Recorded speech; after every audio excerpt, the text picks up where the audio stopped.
Hello, Bacho. Let us start one more chapter from our social science book, that is environment. Environment means हमारे आसपास. हमारे आसपास क्या है? हमारे आसपास बहुत सारी चीजें हैं. आइए जानते हैं हमारे आसपास क्या क्या है. After the long vacation, when Ravi started going to school again, he noticed that the only playground next to his school was dug up. People say that a huge building with many flats will be constructed there. Ravi was almost in tears when he realized that the big playground with its soft grass, marigolds, and butterflies is gone forever. He shared his feeling with his classmates. In the assembly, the principal too sadly observed, "See how our environment is changing." तो कहानी शुरू होती है यहाँ पर रवि के साथ में. रवि जो है बहुत लंबी वेकेशन के बाद में, गर्मियों की छुट्टी के बाद में वापस से स्कूल जाना शुरू किया है. आज उसका पहला ही दिन है और उसने कुछ नोटिस किया. उसने नोटिस किया कि जो प्लेग्राउंड था जस्ट उसके स्कूल के बाजू में, ठीक है, उसके स्कूल के बगल में ही एक प्लेग्राउंड था जो कि खुदा हुआ है, गड्ढे खुदे हुए हैं. शायद वहां पर कोई बड़ी सी बिल्डिंग बनने वाली है या फिर वहां पर फ्लैट्स बनने वाले हैं. कंस्ट्रक्शन का काम वहां पर चल रहा है. रवि जो है वो बिल्कुल रोने ही वाला है जब उसको ये रियलाइज हुआ कि उसका ये जो बड़ा सा प्लेग्राउंड है, जहाँ पर बहुत सॉफ्ट सी ग्रास लगी हुई थी पहले, जहाँ पर गेंदे के फूल लगे हुए थे, वहाँ पर बटरफ्लाईज थी, हमेशा के लिए अब ये पहले जैसा नहीं रहने वाला है. यहाँ पर बिल्डिंग्स बन जाएंगी, कंस्ट्रक्शन हो जाएगा, सब कुछ खत्म हो जाएगा. Now he shared his feeling with his classmates. उसने अपनी जो फीलिंग्स थी ये अपने क्लासमेट्स से शेयर की. असेंबली का जब समय हुआ तब प्रिंसिपल ने भी बहुत ही सैडली दुखी होकर ऑब्जर्व किया कि कैसे हमारा जो एनवायरनमेंट है ये बदल रहा है. In the class Ravi asked his teacher, what is environment? Whatever you see in your surroundings, said the teacher. अब जब असेंबली के समय जब प्रिंसिपल ने बोला कि देखो कि हमारा एनवायरनमेंट कैसे बदल रहा है, तब रवि जो है उसको समझ में नहीं आया कि एनवायरनमेंट का मीनिंग क्या है, एक्चुअल में एनवायरनमेंट का क्या मतलब होता है. तब रवि ने क्लास में जाकर अपने टीचर से पूछा कि व्हाट इज एनवायरनमेंट. तब टीचर ने जवाब दिया कि जो भी हमारे सराउंडिंग है, सराउंडिंग मीन्स हमारे आसपास है, वही एनवायरनमेंट है. Ravi thought aloud, that means the school building, table, chair in the classroom, even that open field, the road, the garbage, my friend, all are part of our environment. तब जो है रवि ने कहता है कि जो भी हमारे आसपास है, जैसे कि स्कूल बिल्डिंग या टेबल या चेयर जो हमारी क्लासरूम में है, या ओपन फील्ड जो बाहर दिख रही है हमें, जो रोड है, कचरा है, फ्रेंड्स हैं, ये सारे ही एनवायरनमेंट का पार्ट है. Yes, said the teacher, but wait, some objects are created by nature. For example, mountains, rivers, trees, animals. Others are made by people. For example, roads, cars, clothes, books. तब teacher ने जवाब दिया कि बिल्कुल, लेकिन कुछ चीजें नेचर ने बनाई हैं, कुछ हम इंसानों ने बनाई हैं. नेचर ने क्या बनाया है? माउंटेन, पहाड़, नदी, पेड़, जानवर. और जो इंसानों ने बनाए हैं, जो कि रोड है, कार है, कपड़े हैं, किताबें हैं, ये सब हम इंसानों ने बनाए हैं. Now work in pairs. Make a list with your classmates sitting next to you of the creations of nature and by human beings. अब जो टीचर हैं ये बाद में एक्सप्लेन करने के बाद में कहती हैं कि आप ऐसा करो, पेयर्स में जो है लिस्ट बनाओ, अपने क्लासमेट के साथ बैठो और लिस्ट बनाओ कि क्या नेचर ने बनाया है और क्या क्या हम ह्यूमन बींग्स ने बनाया है. रवि, परमजीत, जेसी, मुस्तफा, आशा were all excited about making the list. Why is an environment changing? Asked Iqbal. It's all because of our needs. They are increasing day by day. We are therefore modifying, at times even destroying our natural surroundings, the teacher replied. तभी वहां पर जो है सारे ही लोग जो हैं वो एक्साइटेड हो जाते हैं ऐसा काम करने के लिए. तभी इकबाल जो है वो क्वेश्चन पूछता है कि हमारा जो एनवायरनमेंट है ये बदल क्यों रहा है. तभी टीचर जो है जवाब देती हैं कि ये सब हमारी नीड्स की वजह से, ये सब हमारी ज़रूरत की वजह से है. हमारी ज़रूरतें दिन बे दिन बदलती जा रही हैं, हम मॉडिफाई होते जा रहे हैं. हमारे ही जो नेचुरल सराउंडिंग्स हैं इनको हम ख़त्म करके दूसरे जो है कंस्ट्रक्शन किए जा रहे हैं. Let's see what's given in the box here. Environment is our basic life support system. It provides the air we breathe, the water we drink, the food we eat, and the land where we live. तो ये जो environment है ये हमारा basic life support system है, जो कि हमें environment यहाँ पर बात की है नेचर से, यानी पेड़ पौधे, बर्ड्स, एनिमल्स. तो ये जो एनवायरनमेंट है ये हमारा सपोर्ट सिस्टम है. इसके बिना जो है लाइफ हम इमेजिन नहीं कर सकते. ये हमें एयर देता है सांस लेने के लिए, पानी देता है पीने के लिए, खाना हमें खाने के लिए, प्लस लैंड हमें रहने के लिए. Now how do human beings modify this natural environment? The car fumes pollute the air, water is collected in a pot, food is served in vessels and land is used to build factories. अब ये जो environment है, natural environment है, इसको human कैसे modify कर रहा है? हमने कार बनाई एक जगह से दूसरे जगह पर पहुंचने के लिए, लेकिन जो उसके धुआं निकल रहा है वो एयर को पॉल्यूट कर रहा है. ठीक है. Water is collected in a pot, food is served in vessels. ये जो सारी चीज़ें हम बना रहे हैं, जैसे हमने पॉट बनाया, वेसल्स बनाए और फैक्ट्रीज बना रहे हैं, तो ये कहीं ना कहीं हम जो है एनवायरनमेंट को पॉल्यूट कर रहे हैं, हार्म पहुंचा रहे हैं. Human beings make cars, mills, factories and manufacture containers. This is how human beings modify natural environment. तो ये मॉडिफिकेशन है उसी एनवायरनमेंट का. From the above conversation you can understand that the place, people, things and nature that surround any living organism is called environment. तो जो ऊपर जो discussion हो रहा है उससे हम ये कंक्लूड कर सकते हैं कि एनवायरनमेंट क्या है? जो भी सराउंडिंग में है, प्लेस है, पीपल है, थिंग्स है, नेचर है, ये जो भी हमें जो सराउंड कर रही हैं, ये सारी जो चीज़ें हैं, इसी को हम एनवायरनमेंट कहते हैं. It is a combination of natural and human made phenomena. सिर्फ नेचुरल चीज़ों को एनवायरनमेंट नहीं कहते, natural, human made plus human. ठीक है. जैसा कि हम यहाँ पिक्चर में देख सकते हैं कॉम्पोनेंट्स ऑफ एनवायरनमेंट.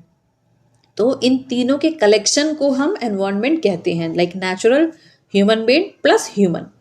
तो इन सबको मिलाकर हम बोलेंगे कि ये एनवायरनमेंट है. While the natural environment refers to both abiotic and biotic. अब ये जो नेचुरल एनवायरनमेंट है ये दो तरीके का है. ठीक है. पहला तो हो गया कि कंपोनेंट्स क्या हैं एनवायरनमेंट के. एनवायरनमेंट के कंपोनेंट्स हैं. What are the components of environment? Components of environment are natural, human made, then human. ये तीनों ही कंपोनेंट्स हैं एनवायरनमेंट के. अब हम नेचुरल की बात करें तो नेचुरल के भी दो कंपोनेंट्स हैं. कौन से हैं वो?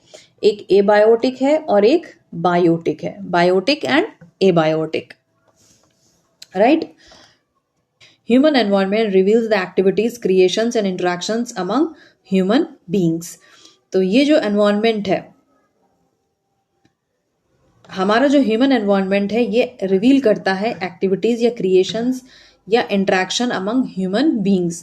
हमारा जो इंटरेक्शन है, चाहे वो नेचर के साथ में है, चाहे वो दूसरे ह्यूमन बींग हो, चाहे वो एनिमल्स के साथ में है. ठीक है. ये ह्यूमन एनवायरनमेंट को रिवील करता है, बताता है कि ह्यूमन एनवायरनमेंट जो है वो कैसा है. बात करें बायोटिक और एबायोटिक की, तो जो भी लिविंग ऑर्गेनिजम्स हैं लाइक प्लांट्स एंड एनिमल्स, ये आते हैं हमारे बायोटिक एनवायरनमेंट में. और एबायोटिक में नॉन लिविंग एलिमेंट्स आते हैं, जैसे कि लैंड है, सॉइल है, वाटर है, ये सारे ही एबायोटिक हैं. राइट. बायोटिक सारा लिविंग है और एबायोटिक जो कि नेचर ने दिया है लेकिन नॉन लिविंग है. Now natural environment. Land, water, air, plants and animals comprise the natural environment. अगर हम नेचुरल एनवायरनमेंट की बात करें तो नेचुरल एनवायरनमेंट किस चीज से बना है? Land, water, air, plants and animals, ये सारे ही मिलकर बनाते हैं natural environment. You are familiar with the meaning of lithosphere, hydrosphere, atmosphere, biosphere, है ना. हम पुरानी जो प्रीवियस क्लास है 6th क्लास में हम ये पढ़ चुके हैं, सारे ही लेयर्स के बारे में, lithosphere, hydrosphere, atmosphere and biosphere. तो अभी हम जो है एक एक डोमेन को थोड़ा सा और डिटेल में पढ़ेंगे. Lithosphere is the solid crust or the hard top layer of the earth. It is made up of rocks and minerals and covered by a thin layer of soil. It is an irregular surface with various landforms such as mountains, plateaus, plains, valleys, etc. Landforms are found over the continents and also on the ocean floors. अगर हम वापस से recap करें, revise करें, lithosphere क्या है? ये solid crust है या हार्ड टॉप लेयर है हमारे अर्थ का. राइट. हम हमारे अर्थ की अगर बात करें तो जो सबसे ऊपर वाली लेयर है, ठीक है, दिस इज आवर अर्थ, ये हमारा अर्थ है। इसकी ये जो ऊपर वाली लेयर है इसी को हम बोलते हैं लिथोस्फियर। ये कैसी है? हार्ड टॉप लेयर है। किसकी बनी हुई है? रॉक्स की बनी हुई है, मिनरल्स की बनी हुई है, और पतली सी लेयर है सॉइल की। ये जो है ना सिर्फ ये लैंड के ऊपर है बल्कि समुद्र की जो तल है, ठीक है, समुद्र की जो नीचे वाली लैंड जो हम देखेंगे ना, जो बहुत गहराई में है, नीचे है, वो भी लिथोस्फियर है। Lithosphere is the domain that provides us forest, grasslands for grazing, land for agriculture, and human settlements. It is also a source of mineral wealth. तो ये जो लिथोस्फियर है, ये हमें क्या क्या प्रोवाइड करता है? ये हमें फॉरेस्ट देता है, ये हमें ग्रास लैंड देता है ग्रेजिंग के लिए, एग्रीकल्चर करने के लिए लैंड देता है, हमें हमें रहने के लिए जगह देता है, ये हमें मिनरल वेल्थ की भी सोर्स है, यानी मिनरल्स जो भी हैं वो हमें यहीं से मिलते हैं।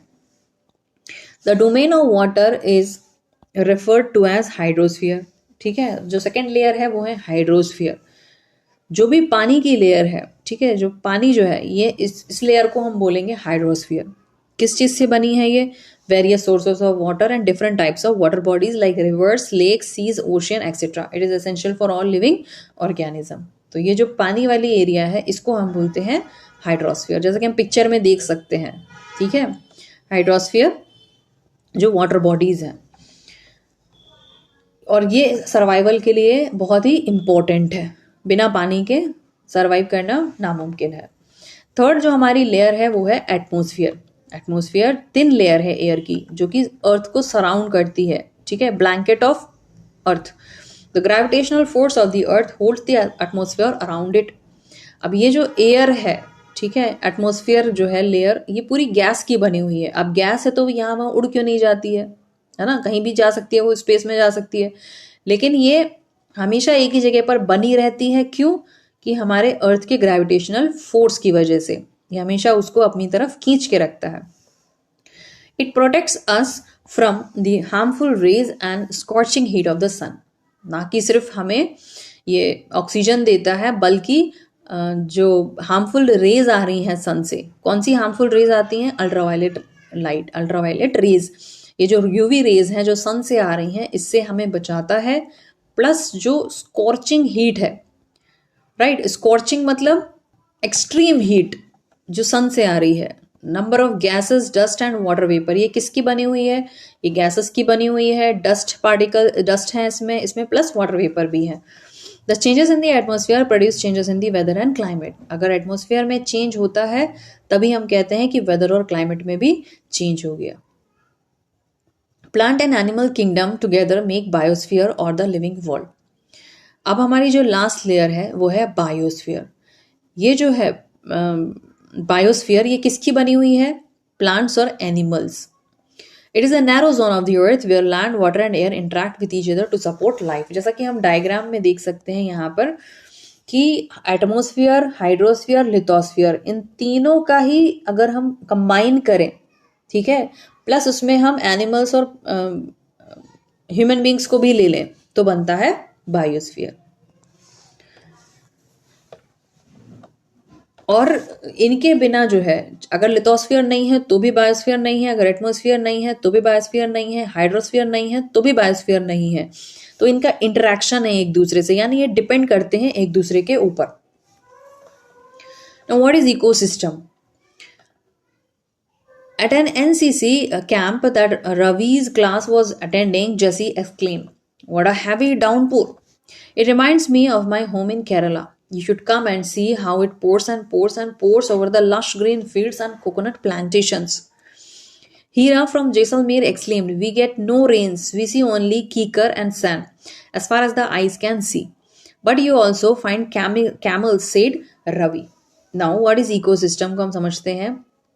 वापस कहानी में जाते हैं जहां पर रवि जो है अपनी क्लास अटेंड कर रहा है। कौन सी क्लास है? एनसीसी कैंप की क्लास है।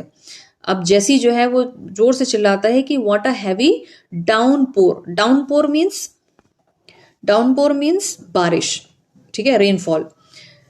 अब यहाँ पर जो जैसी है ये जोर से चिल्लाता है कि कितनी तेज बारिश है, मुझे मेरे केरला वाले घर की याद आ गई। तुम्हें आना चाहिए और देखना चाहिए कि कितनी बारिश वहां पर होती है। ठीक है, बारिश कहाँ होती है? लश ग्रीन फील्ड्स में, एकदम भरी हुई फील्ड्स हैं हरी, और कोकोनट प्लांटेशंस। ठीक है, तो हीरा जो है वो जैसलमेर से है। अब जैसलमेर में कैसी बारिश होती है? वी गेट नो रेन्स, वहां पर तो कोई बारिश ही नहीं है। वहां पर सिर्फ क्या दिखेगा हमें दूर दूर तक? कीकर या फिर सैंड। जहां तक हमारी आंखें देख सकती हैं वहां पर हमें सिर्फ सैंड दिखाई देगी।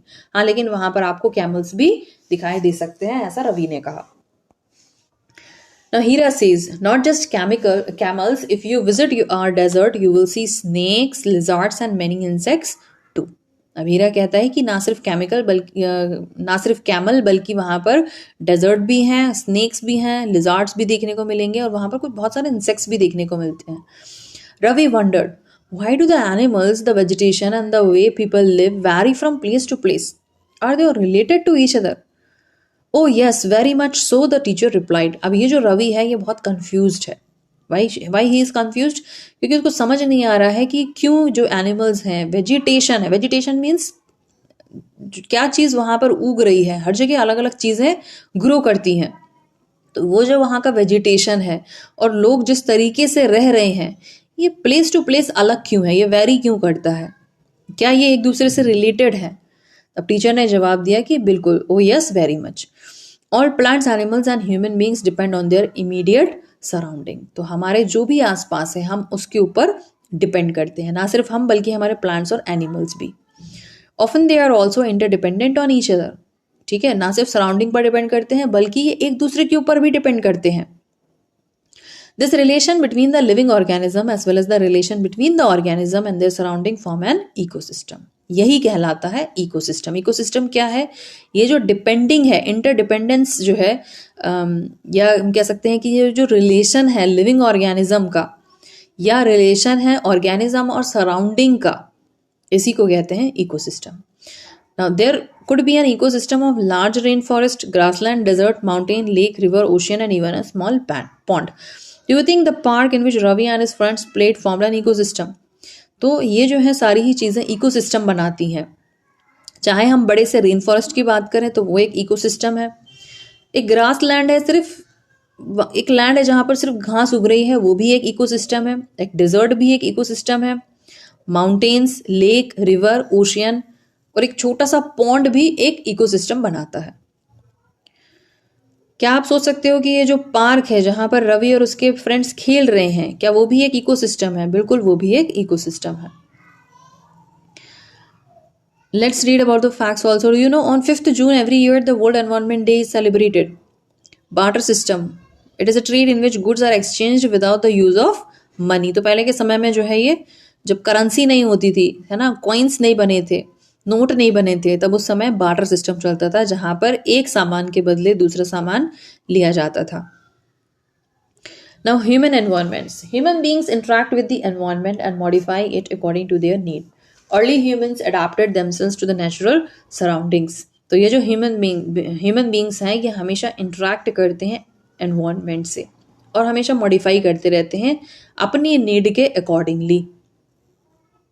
जो अर्ली ह्यूमन बींग्स होते थे ये अपने आप को नेचुरल के सराउंडिंग के जो है अकॉर्डिंगली अपने आप को अडेप्ट कर लेते थे, तो सिंपल लाइफ जीते थे और अपनी जो ज़रूरतें होती थी वो फुलफिल कर लेते थे, जो भी उनके आजू बाजू अवेलेबल है, आसपास उनके अवेलेबल होता था।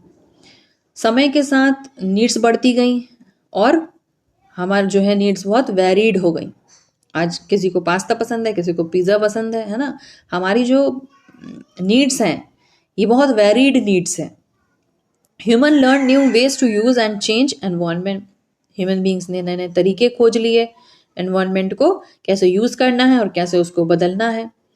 दे learn to grow crops, domesticate animals and lead a settled life. अब जो है इंसान ने क्रॉप को उगाना सीख लिया है, ग्रो करना सीख लिया है, पालतू जो जानवर है उनको पालतू कैसे बनाना है, और जो है अपनी जो सेटल्ड लाइफ कैसे जीनी है। सेटल्ड लाइफ मतलब पहले के समय में जो अर्ली मैन होते थे उनका कोई घर नहीं होता था, ठीक है, वो जगह जगह पेड़ों के ऊपर रहते थे या गड्ढा खोद कर रहते थे। अब जो है ह्यूमन बीइंग ने सेटल्ड लाइफ जीना सीख लिया, यानी उनको प्रॉपर एक घर चाहिए, और घर भी छोटा मोटा नहीं, बड़ा सा घर चाहिए रहने के लिए। The wheel was invented, surplus food was produced, barter system emerged, trade started and commerce developed. समय के साथ जो है चीज़ें बदलती गई, व्हील का इन्वेंशन हो गया, फूड जो है वो बहुत ज़्यादा क्वांटिटी में प्रोड्यूस किया जाने लगा, बार्टर सिस्टम आया तो ट्रेड बढ़ गया, और फिर कॉमर्स डेवलप हो गया। Industrial revolution enable large scale production. अब धीरे धीरे जो है लार्ज स्केल प्रोडक्शन की तरफ जो थे हम बढ़ने लगे। ट्रांसपोर्टेशन बिकेम फास्टर, ठीक है, पहले बैलगाड़ी थी, अभी मेट्रो है, और मेट्रो से भी फास्टेस्ट ट्रेन अवेलेबल है। Information revolution made communication easier and speedy across the world. पहले इंडस्ट्रियल रेवोल्यूशन आया जहां पर हम बहुत सारे क्वांटिटी में जो है खाने की चीज़ें या दूसरी यूज़ की चीज़ें हम बनाने लगे लार्ज क्वांटिटी में। उसके बाद आया हमारा कम्युनिकेशन। इंडस्ट्रियल रेवोल्यूशन के बाद आया हमारा इंफॉर्मेशन रेवोल्यूशन, जहाँ पर इंफॉर्मेशन जो है वो एक से दूसरे की तरफ में हम बहुत स्पीड में ट्रांसफ़र कर सकते हैं। Have you ever thought why you love eating a juicy watermelon in summer and hot roasted peanuts in winter?